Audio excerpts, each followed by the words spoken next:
It is my pleasure to introduce this evening's speaker, Dr. Narendranath Reddy.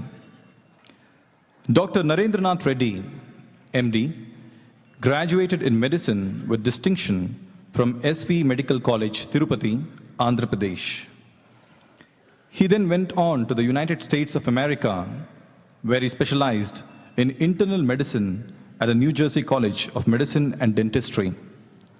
Subsequently, he did his subspecialization in endocrinology and metabolism at the Mount Sinai School of Medicine, New York.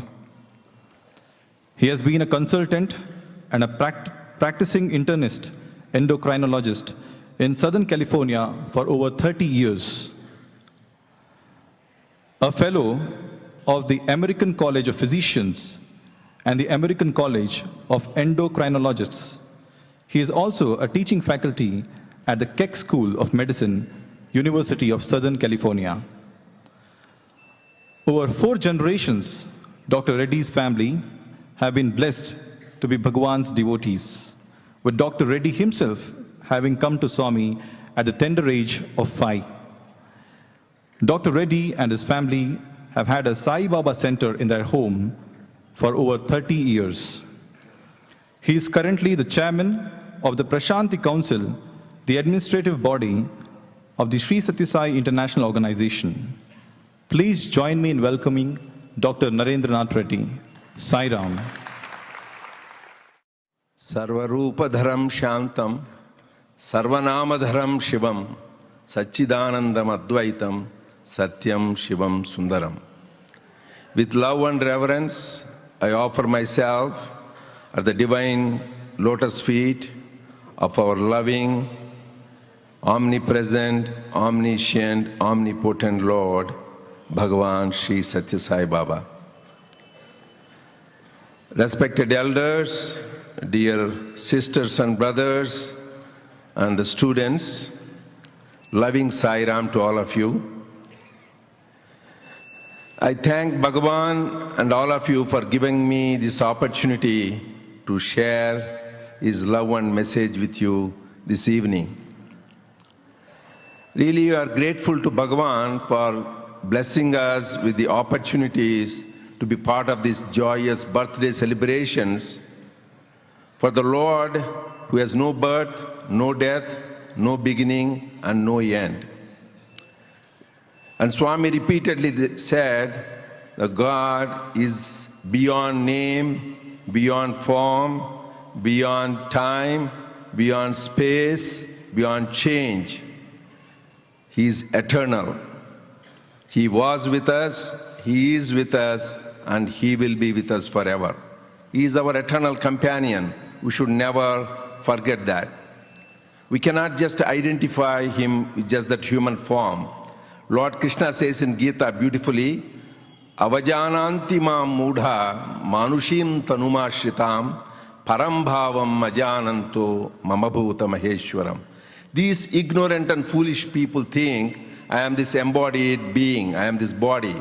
They do not realize that I am that all-pervading, supreme reality, the indweller of all beings. But this Nirguna Nirakara Brahman, the formless, nameless reality, in his infinite compassion and love, from age to age takes a human form. That is the avatar, descent of Godhood for the ascent of man. Whenever the Lord comes, let it be Rama, Krishna, Jesus, Buddha, Shirdi Sai, Sathya Sai, they come give us 3 beautiful divine gifts. What are those 3 divine gifts? Nama, Rupa, Leela. So they come with a sweet, beautiful name like Sathya Sai, Sai Ram, so chanting which our life is redeemed. Second divine gift is that enchanting, beautiful divine form which we like to see again and again. Though the Lord is Sanatana, He is also Nityanutana, He is eternal, but every time we all have experienced, the more we see Swami, the more we want, because that is that enchanting divine beauty. So contemplating the divine form, our life gets sanctified. And third beautiful gift of the divine is his leelas, his divine sports.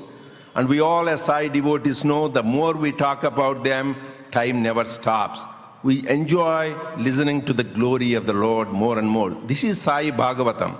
And we all know that the great King Parikshit, just that sadhana, just 7 days, he listened to the Bhagavatam and he was realized, he merged with the divine. Similarly, the third divine gift is listening to the divine leelas. So we should always remember how blessed and fortunate we are to have been these contemporaries of this living and loving Lord, Bhagavan Sri Satya Sai Baba. Swami, I want to quote at this time, remind ourselves that in First World Conference on May 17th, 1968, Swami revealed a great truth. It was a beautiful discourse which everybody should read.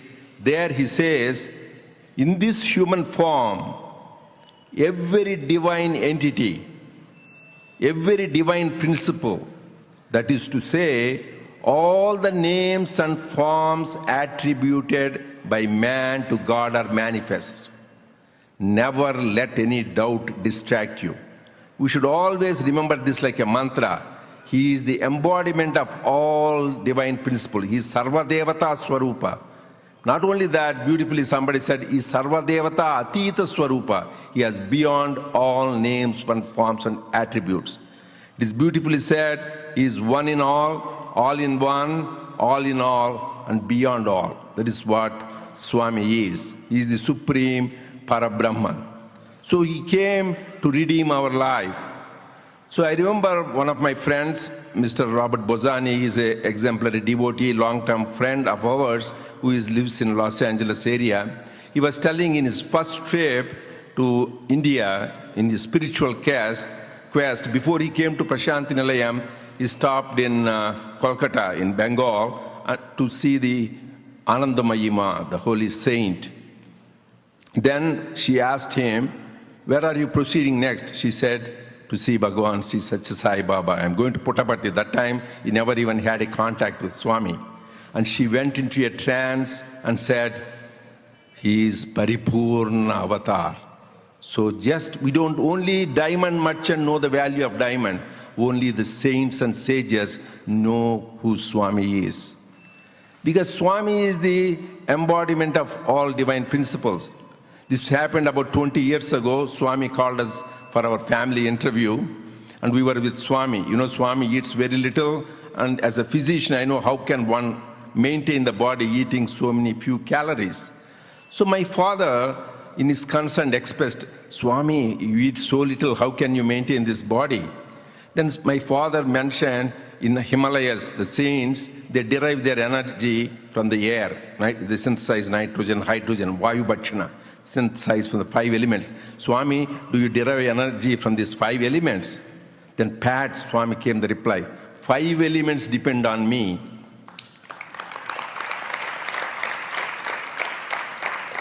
So he is the one who is the controller and the source of all the 5 elements. We should never forget that. So we are so blessed and fortunate to have proximity to that avatar, who have to have seen him, touched him, and heard his nectarine words. And in my travels recently, that is a great humbling experience to see a lot of devotees. I was in Russia in May, and one of the devotees was telling me that they were doing some service project.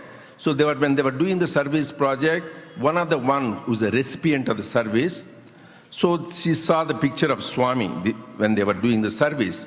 She looked at the picture. She never heard of Swami, never saw Swami. As soon as she saw the picture, she is in her 80s, and she started crying, shedding tears. This is God, this is God.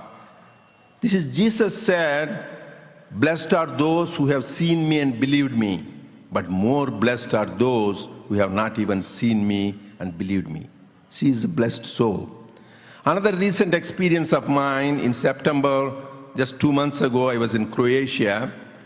I met this wonderful devotee. She is a Orthodox Catholic Christian, and she was teaching as school teacher.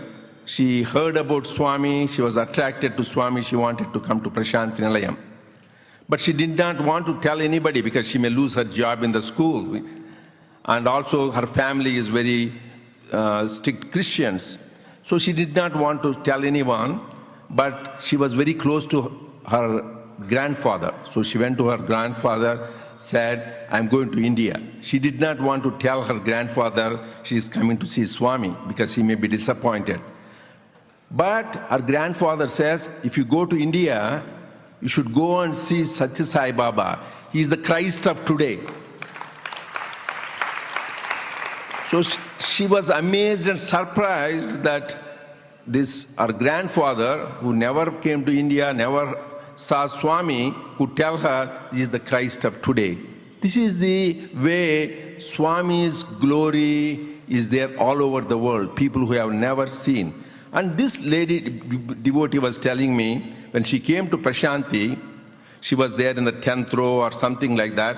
From a distance, she saw Swami. She felt, this is the Christ come again. This is the Supreme Lord. She had that experience, and tears went on flowing from her eyes for 2 hours. She said that she had the most blissful experience of her life, and she said she would do anything, sacrifice anything to just have that experience again. This is how Swami touches the hearts of the people all over the world. It is beautiful to see that. When we have experienced this beautiful divine love, what is our duty? How can we express gratitude to him? Swami says, man minus gratitude is equal to animal. So we all have to express gratitude, and this is much more important to express gratitude to Bhagavan. In Islam, they have 5 mandates. Consider Allah the supreme creator and God, and do prayers 5 times a day, and then do fasting during Ramadan, and give part of your income for charities, and make pilgrimage to Makkah. Similarly, in my humble opinion, as a Sai devotee, I felt myself imposed some 5 mandates. First mandate is, always remember Bhagavan Sri Satya Sai Baba is our Lord, God and Savior. Never should we forget that. Because he has, in his compassion, said, the first bhajan, Manasa Bhajare Guru Charanam Dustara Bhavasagar Taranam. Just let us hold on to his feet. He will take us across the ocean of samsara. So as Sai devotees, we should commit ourselves, hold on to his feet till our last breath, and our life is redeemed. So that we should remember, because sometimes nowadays I have seen people going to these various gurus in different parts of the world. It is sad to see. I have seen in Netherlands, Nepal, India, Australia. These are, Swami says, they are called Bada Gurus, not Bodha Gurus. They cause you pain. They don't give you teaching. Swami beautifully says, they are Bada Gurus, not Bodha Gurus. They don't give you illumination, but they give you pain. And also Swami says beautifully, they Chebulo Mantram, Chetulo Dabbu. They will teach you mantra in the ear, and they collect money. Like in a lot of TM, Transcendental Meditation, they charge you $300, $500. Our Swami is the only one, wherever there is no undi. In Prashantinalam there is no undi. In his institution there is no collection box. Because Swami says, where there is greed for money, the God doesn't manifest. So we are really, hold on to his feet, because he is the Guru of the Gurus.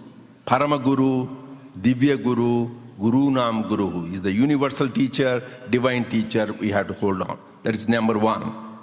Number 2 mandate for me is Swami's wonderful message, wonderful teachings. So in his love, Swami has given about 1,500 or so divine discourses, which a lot of them came as Satya Sai speaks.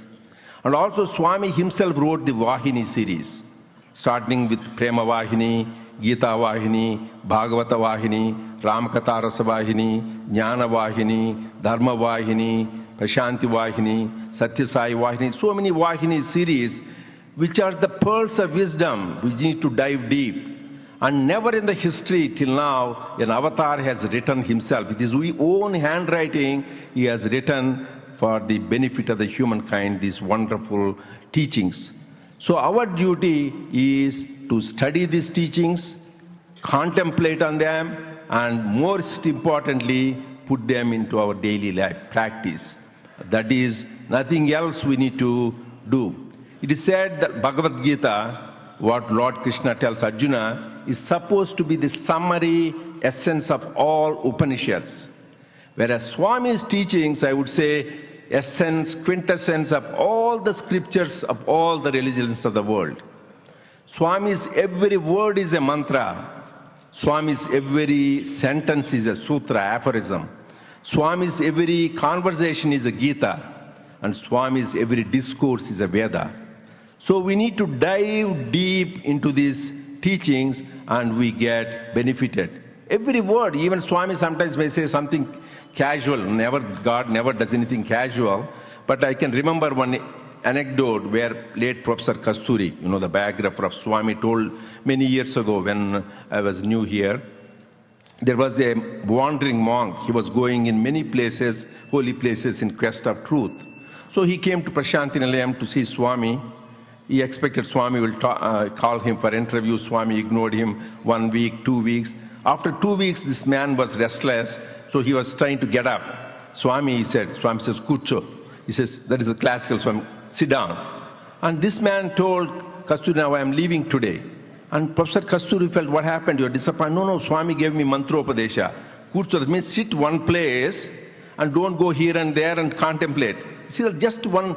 For him, it is a mantra. For us, we think why Kucho means Swami ignoring. For him, it became a mantra. That is why when the Lord says, even we have experienced, the same word for each of us makes a different meaning. So we should always remember his divine nectarine words and also practice his teachings.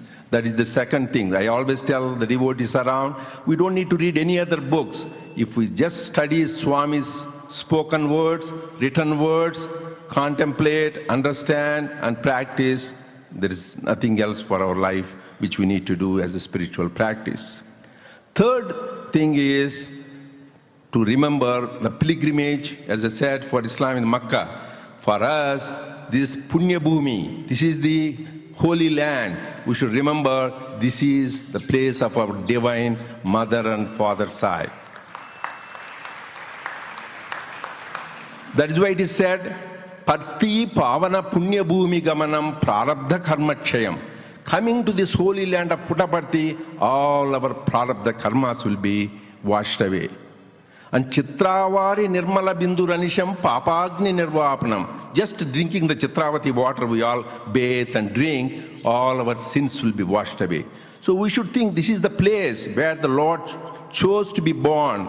This is the place where he walked amongst us, where he blessed us, where he talked with us, where he joked with us, where he sang with us.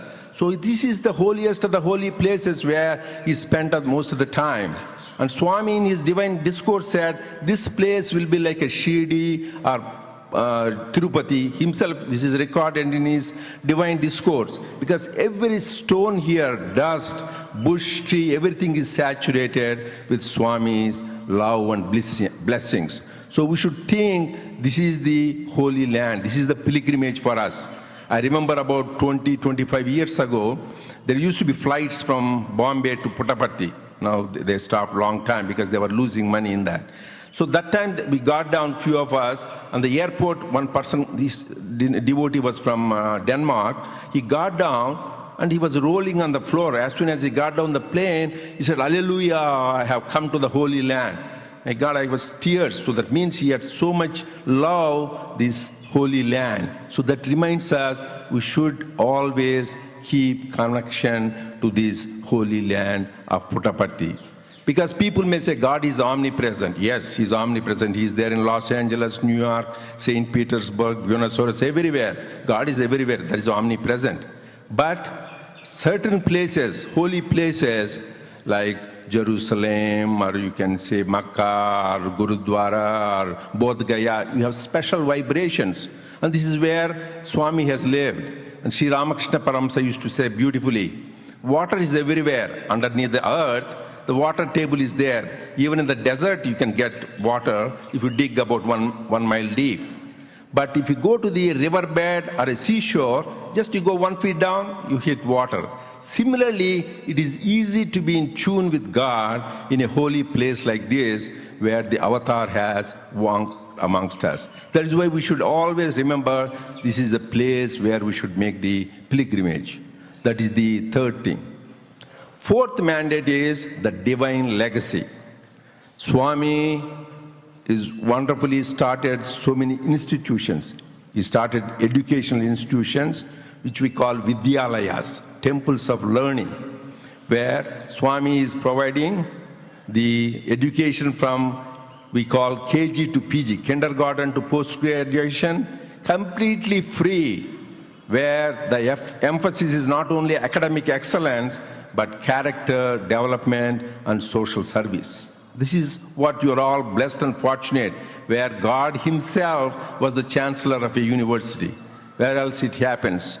And I clearly remember, this is a few years ago when the International Sathya Sai Sports Center was inaugurated by Swami.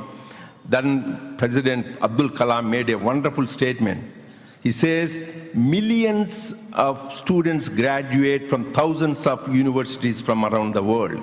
But these few hundred students who graduate from Sathya Sai University, they are the men of character and they are the beacons of light for the humanity. So you are blessed and fortunate, and that's why Swami used to say that I spend 3/4 of my time with the students, because you are the one, the torch bearers. You carry the Swami's message. And on this principle, actually, there are educational institutions, education human values programs, SSC programs all over the world. We have got 28 educational institutions around the world. We have 40 schools in 38 countries, spreading Swami's education. Just for instance, I can share you, in the Sathya Sai school in Canada, was ranked top among the 2,700 schools, both public and private, in the province of Ontario by the Fraser institutions. It is ranked as top school in Canada. So Swami's education is recognized all over. Next comes the Swami established these medical institutions. We call that temples of healing. On 21st November, you have seen the beautiful presentation was made about Swami is providing from primary to tertiary care, completely free of cost, comprehensive health care, preventive health care, and most importantly, this health care is delivered with love and compassion. I remember 2001 when the Whitefield Hospital super specialty was inaugurated. So then the then Prime Minister Atal Bihar Vajpayee was invited to give an address. Still it rings in my ears. He said, I have seen many hospitals, but this hospital is a temple where you get both dawa and dua. This is the place where you get both medicine and the divine grace.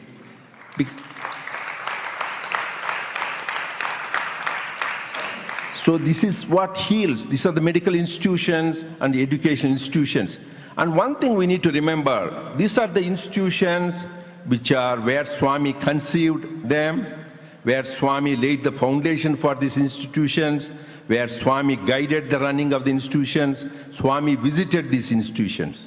As his children, I feel it is our responsibility, whether you are in India or overseas, to partner with them, give our talent, time, energy, and any other resources we have, because this is our divine legacy we inherited from our divine parents. So it is our duty to take part in them.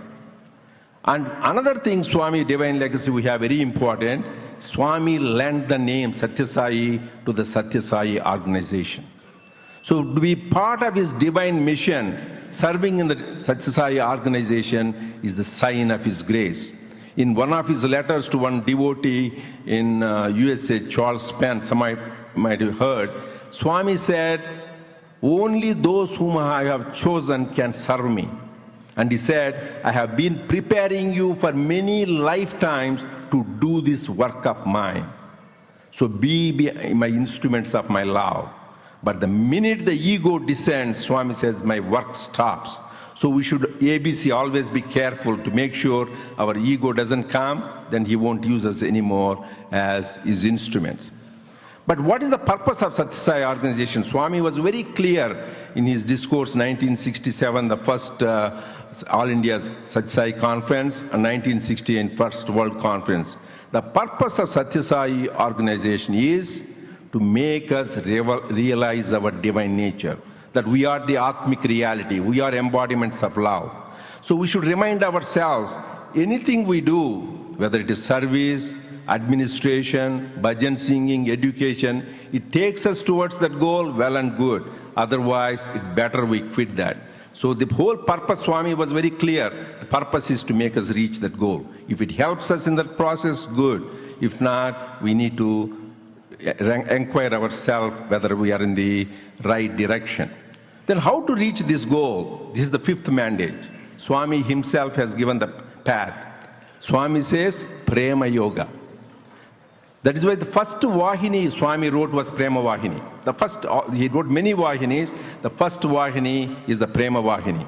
And Swami says for this age of Kali, the easiest and best path is the path of love. That's why Swami says, God is love, live in love. And says, start the day with love, fill the day with love, end the day with love. This is the way to God. So we need to live in love. But it's easy to say in words. How do you live? And Swami has shown the path. This love in action. Love in action means do service and sacrifice. So just I will share you a few instances before we conclude. So in the Swami's blessings, we have about approximately 2,000 Sathya Sai centers in 123 countries doing this service in the field of education, spiritual wings, and community service. And there are thousands of Sathya Sai volunteers and devotees who have been doing selfless service. And Swami himself said, when you do service, you are Swayam Sevak. You are not doing for somebody else. You can't translate, volunteer is not the right translation. Swayam Sevak means whenever we do service, it is for our own good. It is serving yourself for our own transformation. So, and Swami established this to do that. So there are many things which people have done, but the only reward is doing the service itself. But still, for the glory of Swami, I want to share you few of the highlights which our organization has done. So the mayor of Houston, Texas, in United States, declared Swami's Mahasamadhi Day, April 24th, as Universal Love and Unity Day. Mahasamadhi Day, Universal Love and Unity Day. Another thing is the Ministry of Social Services has given an award of excellence to the Sathya Sai organization in Haiti for doing the selfless service to the needy children since the inception in January of 2010 when the earthquake hit. And they declared that Sathya Sai organization, one of the best 5 service organizations that have done this service in Haiti. And in reference to that, I want to share a miracle. This happened about a few weeks ago. So 6 months ago, the mayor of Port-au-Prince in the Haiti, in the country Haiti, he went to see our service center where we give the food, water to the poor people. So he was impressed with the service, and he said, I will provide the rent, $1,000 out of his own personal funds, not the city funds, to pay for the rent for that service center. So he went there 6 months ago. Then the people who do the volunteer work there said, sir, because the roads there are terrible, so can you make this road, fix the road? Because I visited Haiti during earthquake, I thought my backbone will break because the roads, I never saw such a horrible road, stones up and down, jam. It is very difficult to travel there. So they requested. He says, no, the city doesn't have funds. How can we build a road? He just completely ignored him. Then, about 10 days ago, about November 15th, this person who is in charge for our service center, so he called him, come to the community hall meeting. When he went there, he said, I'm going to build a road. This man could not believe it because he refused 6 months ago. He said, Your Satya Sai Baba came in my dream last night, and he was walking on that road, serving the needy people. So now my duty is to build the road.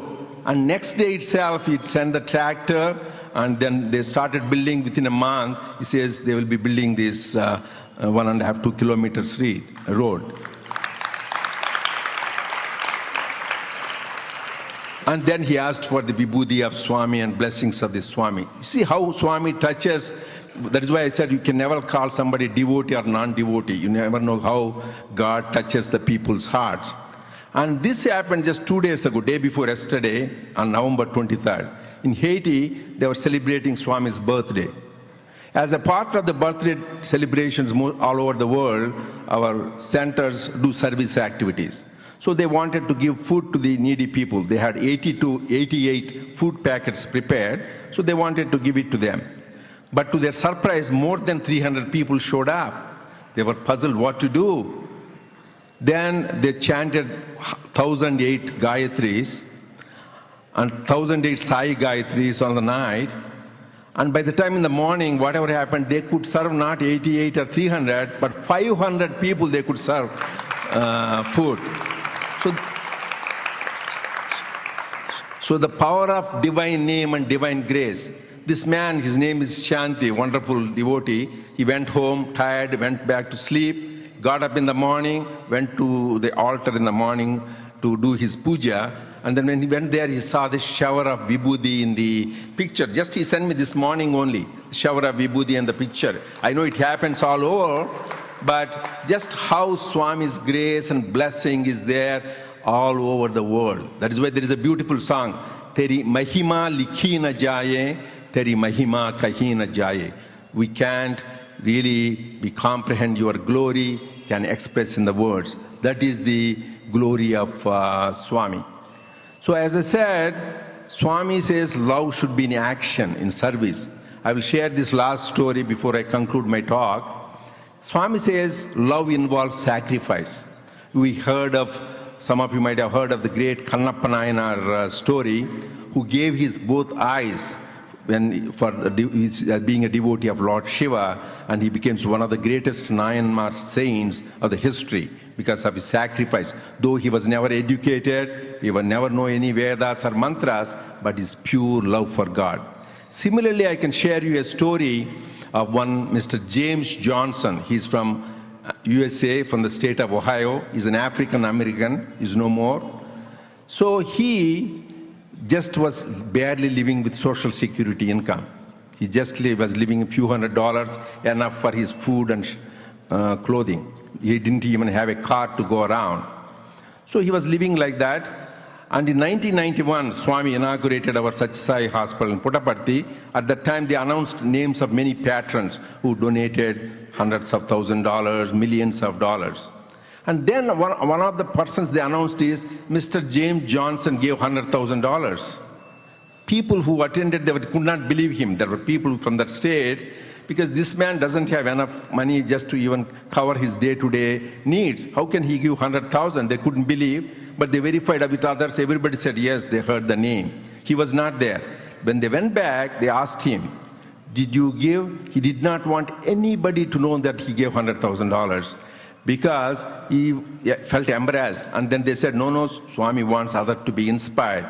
That is the example of serving with humility. As Jesus said, let not your left hand know what your right hand does. Because people do the service, like Swami used to joke, people give a ceiling fan in a temple, on every blade they want a name of them being put.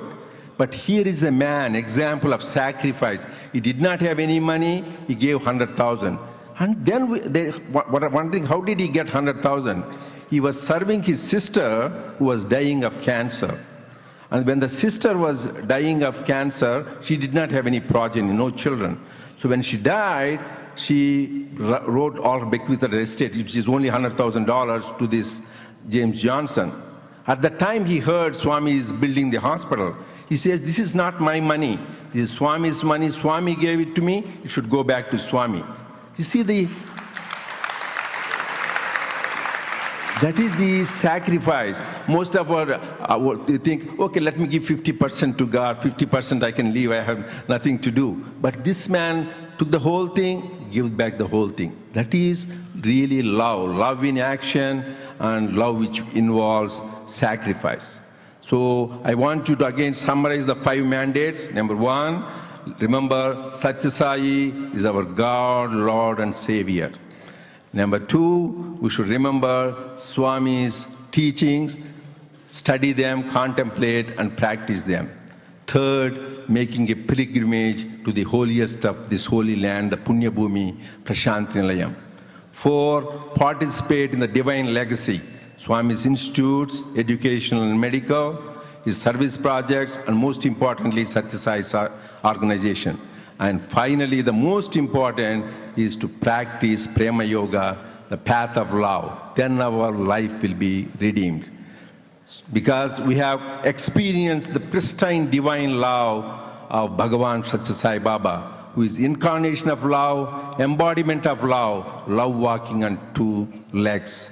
So let us resolve that our life will be redeemed, and we will have the summum bonum of realize the summum bonum of life, of realizing our divine nature in this very lifetime. If not now, when? If not us, who? So let us have that resolve. Jai Sai Ram, thank you.